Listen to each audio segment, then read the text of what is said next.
Olá pessoal, tudo bem? Tudo bem, né? Primeiramente, agradeço ao convite da igreja. Alguns aqui devem saber, eu tenho uma página no Facebook chamada Brother Bíblia. Lá eu desenho, né? Eu sou desenhista. Eu sou um desenhista seminarista. E eu comecei a desenhar desde criança, né? E há 3 anos eu tive a ideia de fazer uma página no Facebook onde eu tornasse a Bíblia um pouco mais simples para pessoas que têm uma certa dificuldade. Então eu passei a desenhar alguns versículos difíceis, alguns textos bíblicos complexos, algumas palavras que você lê lá, né? Tipo assim, Jesus falou, o meu jugo é suave. Mas tem gente que não sabe o que é um jugo, acha que jugo é julgamento. Não, jugo é aquele pedaço, aquela peça de madeira que vai sobre o animal, enfim. Então eu vou lá, desenho o objeto, explico, desenho a vestimenta da época, explico o que esse versículo tem a ver com aquilo outro. E aí, pela graça de Deus, nesses 3 anos, 241 mil pessoas estão me seguindo lá no Instagram, pela graça de Deus, 42 mil pessoas, e eu vou desenhando, explicando. Meu último desenho agora foi explicando o reino de Judá e Israel dividido, né? Então, se você estiver lá, acessar, você vai ver muita coisa curiosa lá. Eu escrevi um livro, posso falar, pastor? Posso falar? Escrevi um livro em novembro pela editora Leia. O livro é A Reforma em Forma de Arte. A editora Leia não é uma editora evangélica. A editora Leia lançou aqui no Brasil livros como Games of Thrones, A História Secreta do Batman, A História Secreta do Super-Homem, Pequeno Príncipe, Se Meu Fusca Falasse, enfim. Mas é um livro assim que eu desenhei Lutero aqui na capa, com o martelo do Thor, desafiando uma grande mão, que no caso aqui é a mão do clero. Então é um livro todo desenhado que eu desenhei, escrevi, simplificando um pouco da pré-reforma, né? Inquisição, indulgência, manipulação, a exploração comercial da época. E aqui o Lutero pregando na porta do castelo, na igreja do castelo de Wittenberg, as 95 teses. É um livro que está aí a R$25, tá? Quem quiser depois. E também, cara, desculpa, eu produzo canecas, né? Então eu desenho canecas também. Aqui uma caneca do João Calvino, eu trouxe caneca do Lutero, João Calvino e uma do Plano de Salvação. Então quem quiser aí, tá? No final vai estar aqui também. É a minha renda aí, né? E é interessante porque o pastor estava dando ali os recados, e eu me lembrei, cara, que eu era de uma igreja, e nós tínhamos um pequeno grupo de jovens, um pequeno grupo de estudo, e toda quarta-feira a gente se reunia para poder estudar a Bíblia. Mas acontece que o grupo estava só caindo de frequência. Eram 12, passou a ser 10, passou a ser 8, a 5, a 4, e a gente se matava de preparar um estudo e as pessoas não iam. Olha, é um pouco frustrante. Mas aí, uma menina muito crente, responsável, disse assim para mim: olha, não adianta a gente ficar preparando e o povo não quer. Vamos pegar isso aqui, vamos levar para a rua? Falei, mas como vamos fazer isso? Olha, tem um beco aqui em Vitória, que é um beco que está lá assim, abandonado, está um mato grande, mas é um beco onde transita muita gente, e esse beco tem uma plataforma assim, que é tipo assim, né? Caixa d'água, aí um lugar assim mais elevado. Aí começamos a estudar o caso, E aí essa moça ficava responsável para ensinar as crianças que passassem pela rua, pelo beco. E eu fiquei responsável em pregar para os adultos e jovens. Nessa ocasião, isso já tem 4 anos, eu não gostava de criança. Para mim, criança era um ser vivo. Mas nesse beco aí, eu pregando, né? E a menina ensinando as crianças numa mesinha à parte. E no meu entendimento, ela estava me ajudando com que as crianças não me atrapalhassem. Mas nesse beco, tudo pichado, caveira, maconha, não sei o que, tudo pichado. Alguém falou assim: vamos pintar aqui para dar um ambiente. Eu falei: não mexe na pichação não, cara. Pichação tem dono, é a arte desses caras aí. Nós vamos ganhar a comunidade sem mexer na arte deles. E aqui, quem sabe aqui que já pregou ao ar livre, sabe que não é comparado como pregar aqui dentro. Ao ar livre, chuva, bêbado gritando, carro de som passando, barata voando, rato correndo, mas de repente, policial correndo atrás de bandido. E o pessoal quase infartava, estava lá pregando, o policial com arma em punho, bandido correndo, subindo no telhado, enfim. E aquilo que estava começando a dar certo, começou a ter também uma baixa frequência por causa da violência. As pessoas passaram a ter medo de ir, toda quarta-feira. A menina que tomava conta das crianças me procurou e falou assim: Marcos, precisamos fazer alguma coisa, porque as crianças estavam muito interessadas, elas não estão mais vindo. Ela falou a preocupação dela, né, porque é um lugar meio perigoso e que as crianças eram assediadas para se tornarem aviões do tráfico. Eu falei com ela: mas eu não entendo de criança. Ela falou uma coisa que eu nunca vou esquecer: vamos orar. Ela só falou isso, porque, cara, eu confesso a vocês, quantas vezes as pessoas falaram assim para mim: vamos orar sobre esse assunto, e eu não orei. Chegava em casa, tomava um banho, ligava a televisão, ou fazia qualquer outra coisa, mas não orava por aquilo em específico. Nesse dia eu orei, e Deus falou comigo, mas não falou assim: ei, meu servo Marcos, tira a sandália dos pés, eis que vos falo agora. Não foi nada do tipo, era algo muito visível, mas eu não estava enxergando. Nesse beco, eu comecei a pregar desenhando com um cavalete igualzinho esse aqui, ó.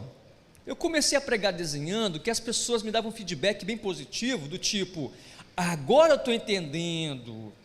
Eu falei: cara, acho que eu vou por essa veia aí então, vou pregar desenhando. Muito óbvio. E Deus falou assim comigo: faz a mesma coisa com crianças.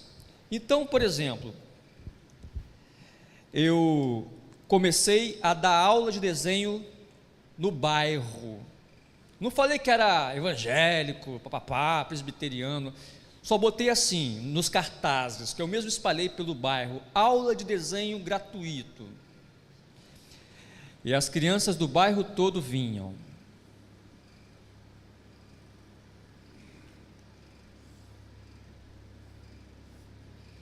Aí eu ia, a criança vinha, trazia pai, mãe. Falei: galera, e eu tentando ser aquele tiozão, né, que sabe lidar com criança. Mas eu aprendi muito observando aquela moça. O que nós vamos aprender hoje? Vamos de um personagem. Aí eu ia lá, eles com as folhinhas deles, e eu com minha folha aqui. E o que eu fazia aqui é o que a criança fazia lá. Estamos criando um personagem.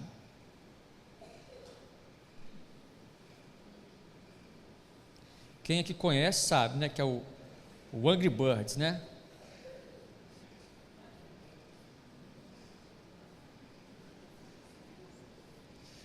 A criança: uau, tio, tio, Então eu fui, agora vamos falar sobre alguma coisa mais legal, galera. Então vamos lá, hein? E comecei a ensinar algumas coisas da Bíblia. Graças a Deus, aí apareceram rádios do Brasil, jornal, revista cristã para fazer entrevista, o cara que desenha com criança. Graças a Deus isso aí deu um up, né, no trabalho. E há um ano eu trabalhava numa empresa, a empresa quebrou, mas nos momentos finais do meu trabalho, pessoal, eu pela glória de Deus, eu gosto muito de pregar, gosto de estudar a palavra de Deus. Deus me converteu, Deus me salvou. Eu não nasci virado para o cristianismo, tá? Mas tudo fez sentido para mim quando Ele me chamou. E aí eu tenho sempre no horário do meu almoço, eu carregava na empresa, né, uma hora de almoço, carregava o caderno e a Bíblia. E eu ia para o restaurante, ia para uma pracinha para poder estudar um pouco mais, né? Preparar uma pregação, preparar um estudo. Aconteceu um dia que, quando eu passei em frente a uma casa, perto do restaurante, um grupo de crianças começou a mexer comigo, me chamando de Bin Laden. Criança, cara. E olha que Bin Laden morreu faz tempo, hein, cara. Isso é coisa de pai e mãe que, olha lá Bin Laden, né? Papai Noel, homem do saco. E eu passava na rua, a criança fazendo pirraça, o pai fala assim: ó, ele vai te pegar, hein? Nem conheço, cara. Aí eu falei, se acontecer, aí passei no dia seguinte, na mesma rua, Bin Laden, Bin Laden. Eu fiquei nervoso. Falei, se acontecer isso amanhã de novo, eu vou chamar a atenção dessa garotada aí. Por quê? Eu chegava perto do portão, eles corriam para dentro da casa deles. E aconteceu, no dia seguinte eu passar, Bin Laden, Bin Laden. Eu cheguei no portão, falei, cara, vem cá. Não, tio, foi ele que chamou você de Bin Laden, tio, foi ele. Eu ia dar um sabão neles, mas na hora eu mudei tudo. Eu estava com um caderno e um livro, né, estudando, estava indo para almoçar, depois ir para a pracinha. Eu falei, vem cá, eu não quero saber quem mexeu comigo. Se vocês fossem meus amigos, eu ia ensinar a vocês a desenhar. Peguei o caderno, fiz um risco aqui, cara, assim, um desenho. Ah, tio, desenhei o Batman agora. Desenhei o Batman. Super-Homem, desenhei lá também. Falei, ó, querem ser meus amigos? Queremos. Eu vou dar aula para vocês de desenho toda quarta-feira aqui, na hora do almoço. Conversem com os pais de vocês aí que eu venho aqui.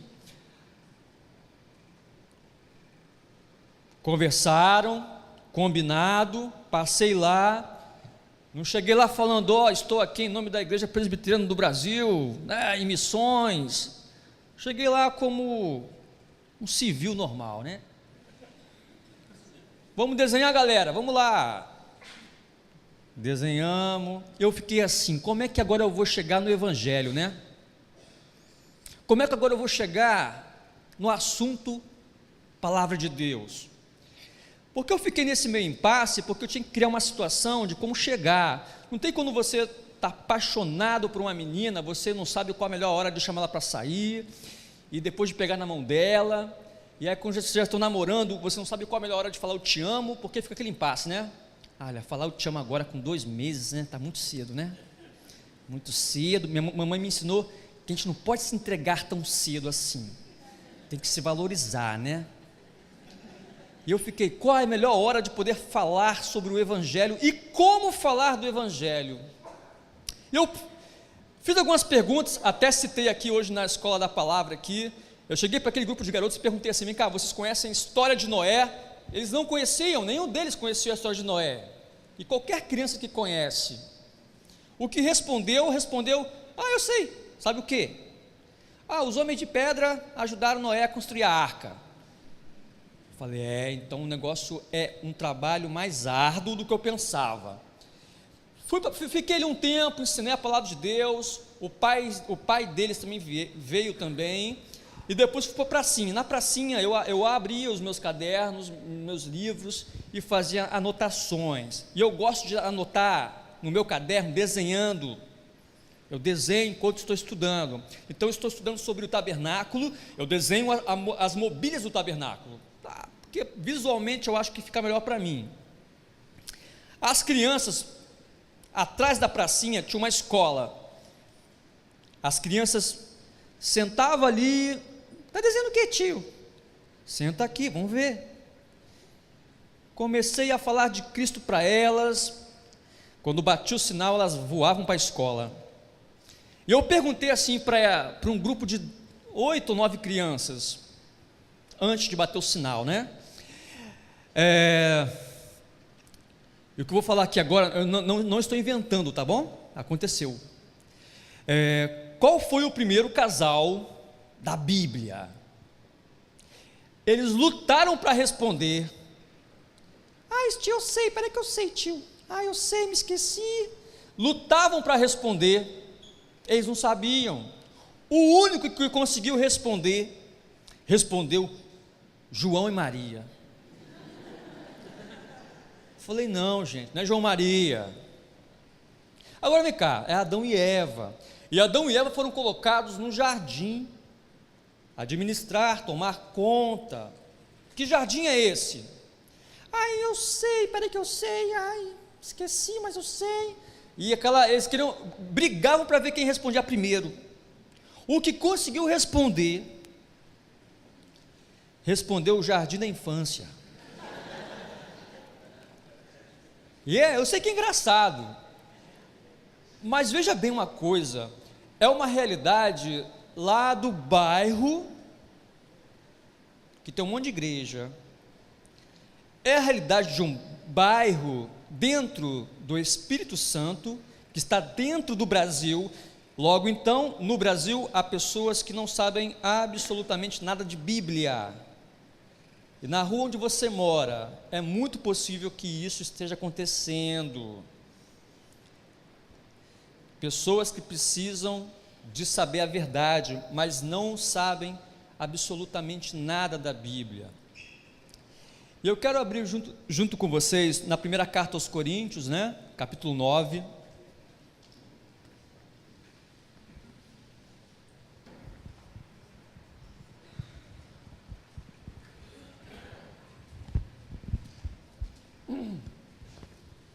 Primeira carta aos Coríntios, capítulo 9.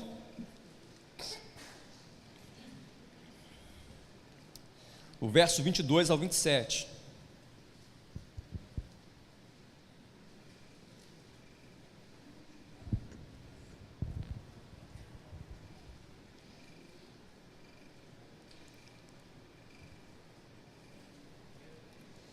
Primeira carta aos Coríntios, capítulo 9, do verso 22 ao 27.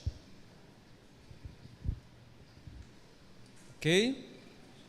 Vou ler então, Paulo falando aos gregos de uma cidade famosa chamada Corinto. E ele fala bem assim: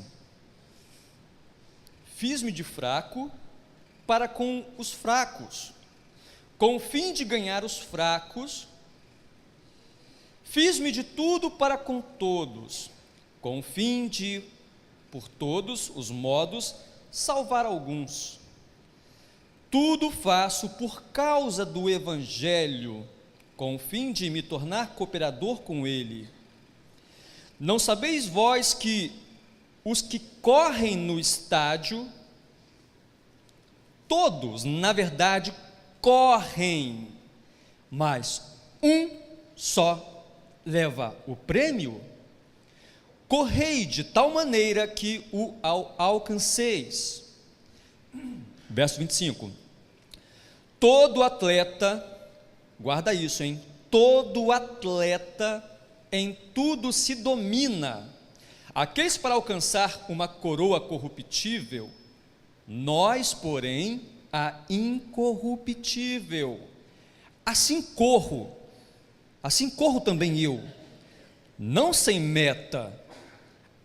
Assim luto, não como desferindo golpes no ar, mas esmurro o meu corpo, eu reduzo a escravidão, para que, tendo pregado a outros, não venha eu mesmo a ser desqualificado.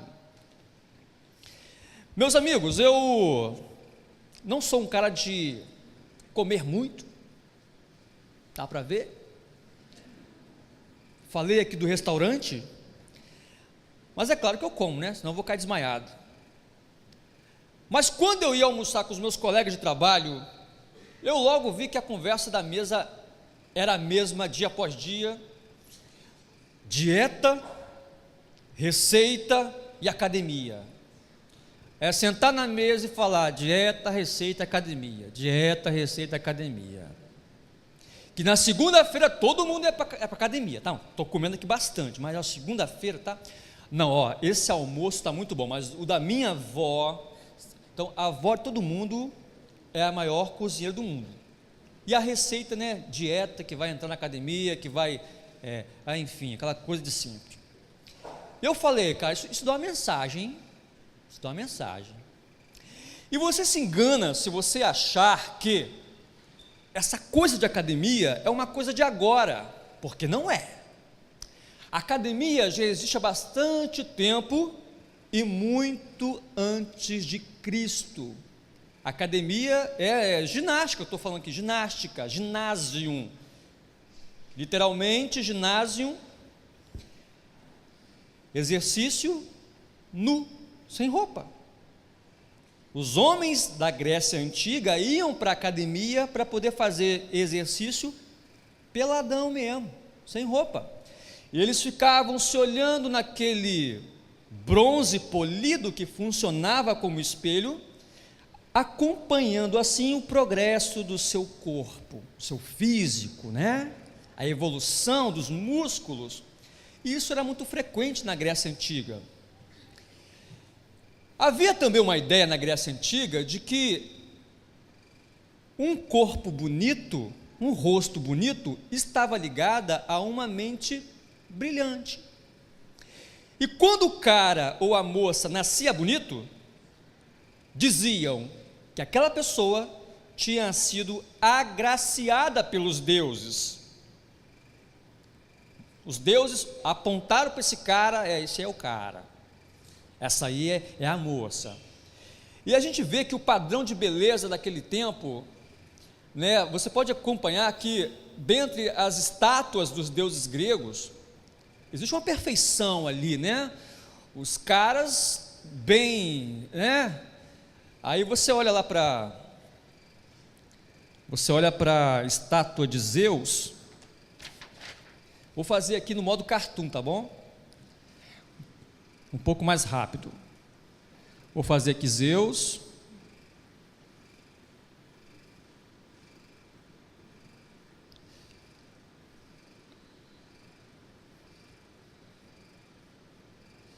Zeus, a estátua dele com mais de 13 metros de altura,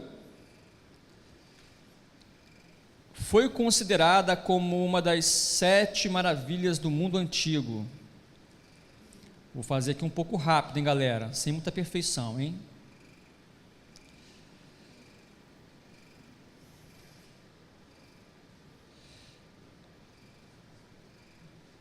Aqui a mão dele.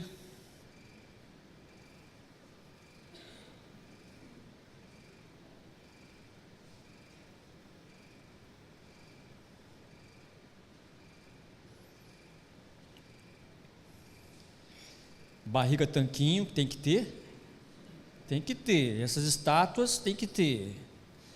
Ele sentado lá no seu trono,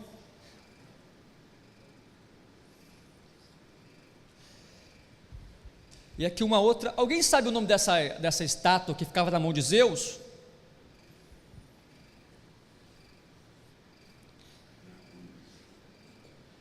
Nike. É Nike, a deusa da vitória. E dizia-se naquele momento ali que o artista, o cara que esculpiu a estátua, ele foi tão perfeito na reprodução, que diziam que ele foi ao mais altos céus, viu Zeus frente a frente, desceu e começou a trabalhar. Porque também na mitologia grega, nós sabemos que o Monte Olimpo, o Monte Nevado, Olimpo, o ponto mais alto da Grécia, era a morada dos deuses. E quando a gente estuda isso, nós sabemos que começaram a ter jogos, eventos esportivos, Olimpo, Olimpíadas, isso 700 e tantos anos antes de Cristo.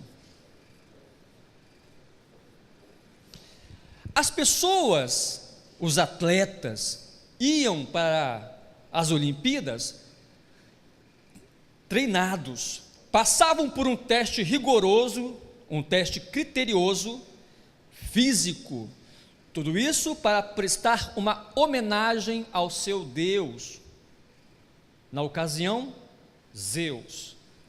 Zeus era reverenciado nas Olimpíadas, as pessoas davam tudo de si para exaltar, glorificar e louvar a uma estátua, um Deus que não existe. Paulo, ele sabe que os gregos são muito competitivos, ele sabe que também essa é uma das realidades de Corinto. Lá em Corinto, eles também tinham jogos deles, mas não eram as Olimpíadas, eram os jogos istmicos. E por que istmicos? Porque na geografia, isso aqui é um istmo, que é o mar, a água. Você tem duas porções de terra ligadas por uma faixa estreita de terra, uma faixa que une as duas porções maiores. Isso aqui é um istmo. Corinto está localizado por aqui, e eles também tinham de 2 em 2 anos, diferente das Olimpíadas que eram de 4 em 4, eles tinham, quem era reverenciado nessa ocasião era um outro Deus, esse outro Deus, irmão de Zeus,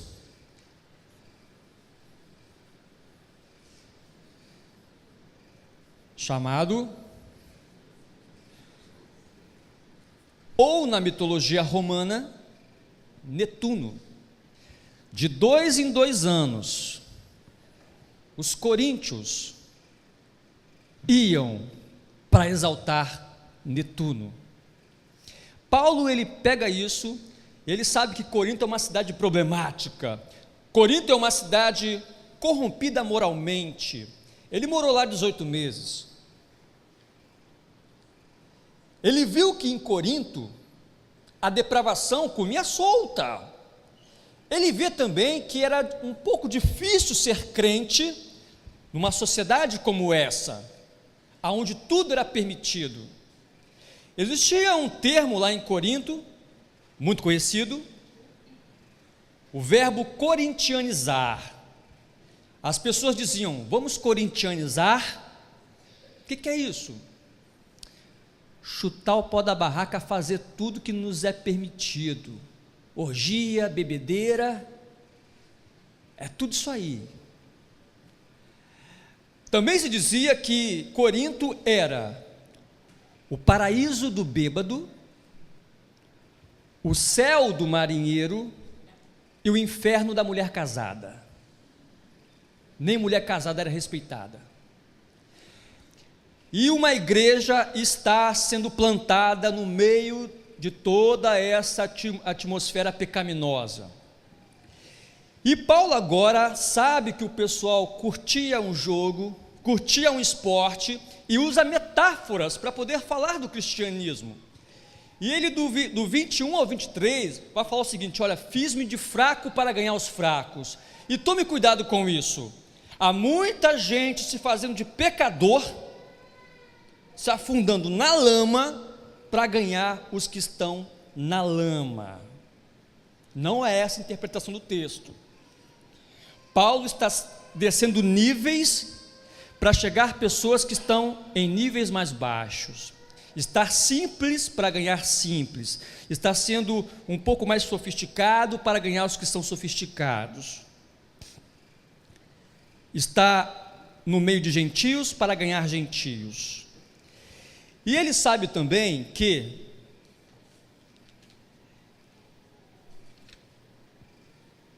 há dificuldade em ser cristão. Não há dificuldade em ser cristão? Há muitas dificuldades. Ele vai usar o exemplo da pista de corrida. E ele fala que você, meu irmão, você, minha irmã, que é crente, deve correr no estádio. Todos correm no estádio, mas um só ganha o prêmio. Você deve correr como esse personagem que dá tudo de si para alcançar a linha de chegada. Mas vem cá, correr nesse estádio dá calo? Dá calo. Dá cãibra? Dá cãibra. Dá sede? Dá sede. Você pode tropeçar? Você pode tropeçar. É uma corrida. Mas o que não pode acontecer é você correr sem alegria. Tem muita gente, meus amigos, que é cristão sem alegria, perdeu a alegria da salvação. Tem gente correndo no estádio com bolas de ferro no pé que não consegue sair do lugar. E eu, quando era novo convertido super empolgado, né? O pastor chamou os homens da igreja para poderem lixar os bancos de madeira da igreja. E é claro que eu estava lá. E eu conversando com o meu amigo, que nós havíamos sido batizados bem recente, ajoelhados, lixando o banco de madeira, e a gente conversava alguma coisa do tipo cristão, conversão. A gente estava muito empolgado com a nossa conversão. Um senhor com os seus 50 e poucos anos ouviu a conversa, veio perto da gente e falou assim: eu já fui igual a vocês, mas vocês vão ver que quando vocês tiverem o tanto tempo de crente como eu tenho hoje, isso tudo acaba. O meu colega, muito rápido no gatilho, falou assim: quando isso acontecer, eu me converto de novo. Aquele senhor estava lixando o banco da igreja junto com a gente, mas ele parece que não estava correndo a mesma corrida que a gente, sem alegria. E tome bastante cuidado, porque você pode virar para mim e falar o seguinte: olha, Marcos, a minha vida já é uma correria, cara. Você não sabe a loucura que é morar aqui no Rio de Janeiro. Eu trabalho em Niterói, tenho que pegar a ponte, eu faço 2 universidades, chego em casa, não vejo meu filho acordado, faço estágio, sou menor aprendiz não sei aonde, eu almoço correndo e não tenho tempo para nada, minha vida já é uma correria. Toma cuidado com isso.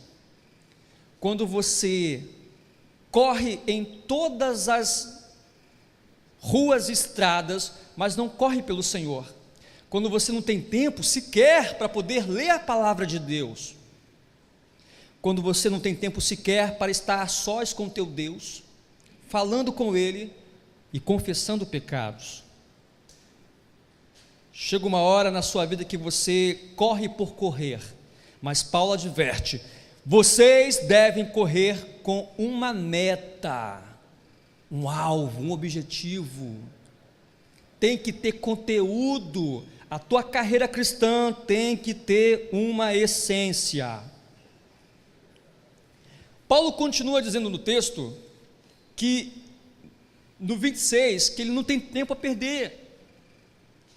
O atleta em tudo se domina, e que agora ele vai usar a figura do pugilismo, ou seja, do boxe.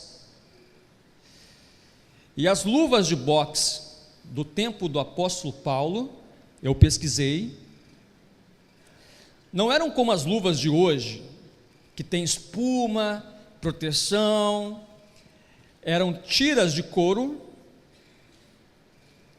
O cara dava várias voltas no antebraço, aqui no punho, ele dava mais voltas, né, para poder ficar mais fofinho. Alguma coisa mais ou menos assim, ó. Tinha lá naquele acabamento de gladiador, né, babadinho, Há relatos na arqueologia de pinturas feitas em vasos de barro, de lutas de boxe no tempo do apóstolo Paulo, de gente morrendo, porque a luta de boxe nesse tempo era algo muito agressivo, as pancadas eram muito críticas, as pessoas morriam, porque era soco na cabeça, não tinha proteção. Ele vai falar o seguinte: olha, eu luto não como alguém que fica dando soco no vento. Paulo não tem esquizofrenia, ele não está lutando com um adversário imaginário. Paulo está falando que ele está lutando contra ele mesmo. O teu maior adversário é você mesmo. Você atrapalha as coisas. Você atrapalha as coisas. Quando você enxergar esse foco, que você é o teu maior inimigo, meu amigo, quando você identifica o teu oponente, as coisas passam a ficar muito mais claras. É preciso ter sinceridade. Nós somos os nossos maiores inimigos. Ele vai dizer que ele dá soco nele mesmo. Ele esmurra o próprio corpo. Por quê? Porque o corpo precisa obedecer à intenção da mente dele. Não foi ele quem falou que existe uma guerra entre os membros e a mente dele? A mente sabe o que deve ser feito, mas os membros parecem ser incontroláveis. Uma peça dentro de você saiu do lugar, agora você perdeu o controle. Você sabe o que tem que ser feito, mas você não consegue. Porque você tem que identificar o teu inimigo. Meus irmãos, há obstáculos na caminhada. Você precisa ser sincero ao ponto de falar: eu preciso melhorar nisso ou naquilo outro.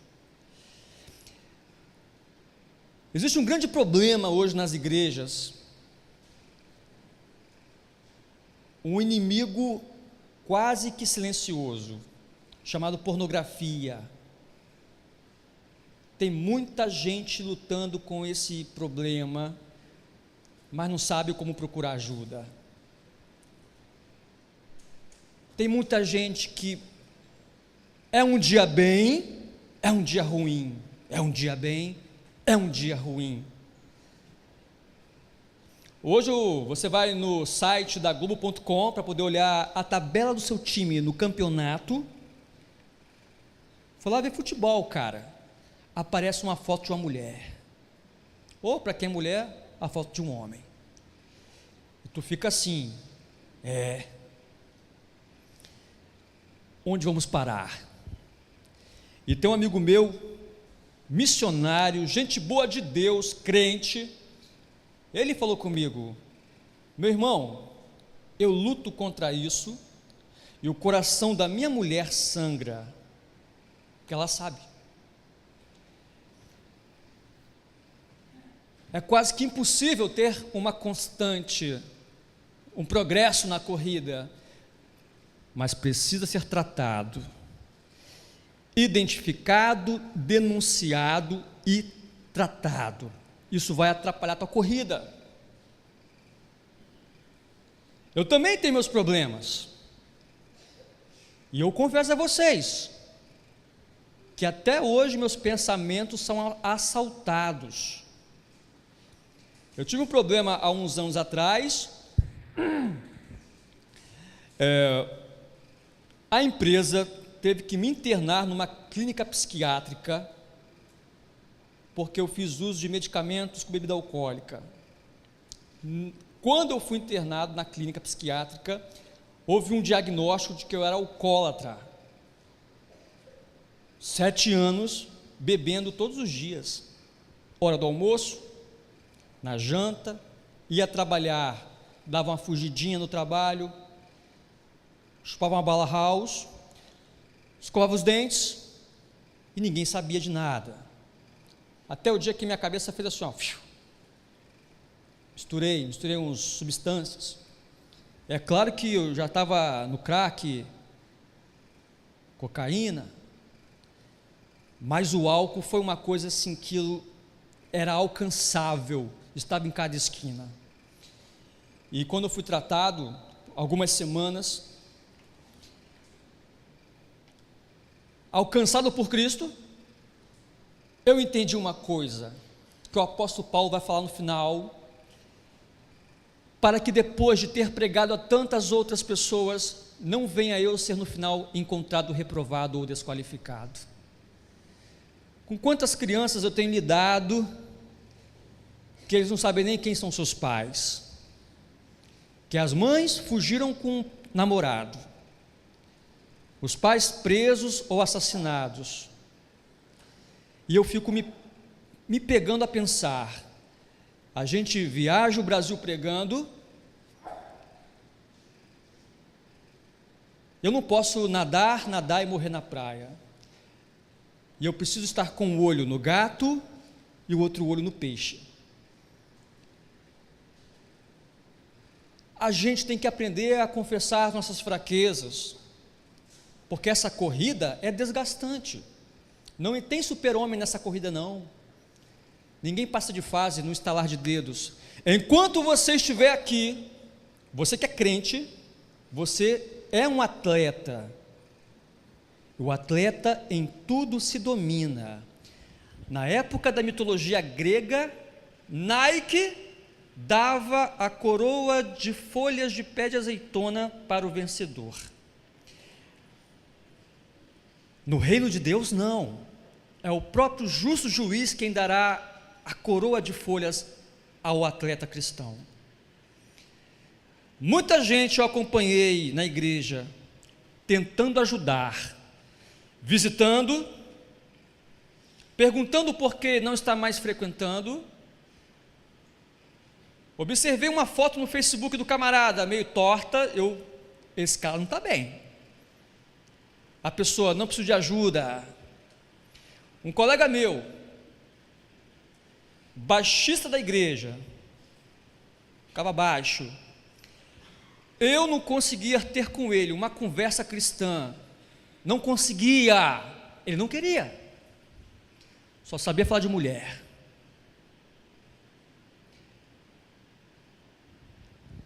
Ele um dia falou para mim o seguinte: eu tenho problemas, cara, eu tenho dúvidas com relação à minha fé. E eu falei, cara, vamos conversar aqui, porque John Wesley, um dos grandes pregadores do avivamento inglês, também tinha problemas com relação à sua fé. John Wesley pregava, mas ele não era convertido. Ele falou isso. Pregava, viajava, era missionário na Nova Inglaterra, mas ele disse, eu fui pregar aos índios. Mas eu pergunto, fui converter os índios, mas quem me converterá? Meus irmãos, não tem super-homem. Precisamos aprender a depender do Senhor nessa corrida, nessa luta. Pode ser que você não ganhe sozinho. E esse meu colega que não conseguia ter uma conversa cristã comigo, um dia no Facebook, um burburinho, ele havia mudado o status de religião, estava lá, fulano de tal mudou de religião, de cristão para ateu. E eu vi o pessoal comentando: cara, que isso, cara? Ateu? Mas como? É brincadeira? E eu fiquei em silêncio. Ele respondeu assim: não, porque na igreja só tem hipócrita. Então me chamou de hipócrita também. Eu fui tentar ajudar ele várias vezes. Mas alguém perguntou assim: desde quando você é ateu? Ele respondeu: desde sempre e silenciosamente. Estava no meio de nós, mas não era um de nós. Ele já não estava na corrida, ou não sei se ele já alguma vez havia entrado. Quero terminar dizendo que vale a pena ser cristão, cristão autêntico, não um cristão de segunda categoria, o cristão genuíno, um cristão que carrega a sua cruz, um cristão que reconhece que é fraco e precisa de um Deus que o torne forte. Você lida com gigantes, que Deus te dê vitória, meu irmão, e que você tenha alegria e que você chegue na linha de chegada em nome de Cristo. Amém.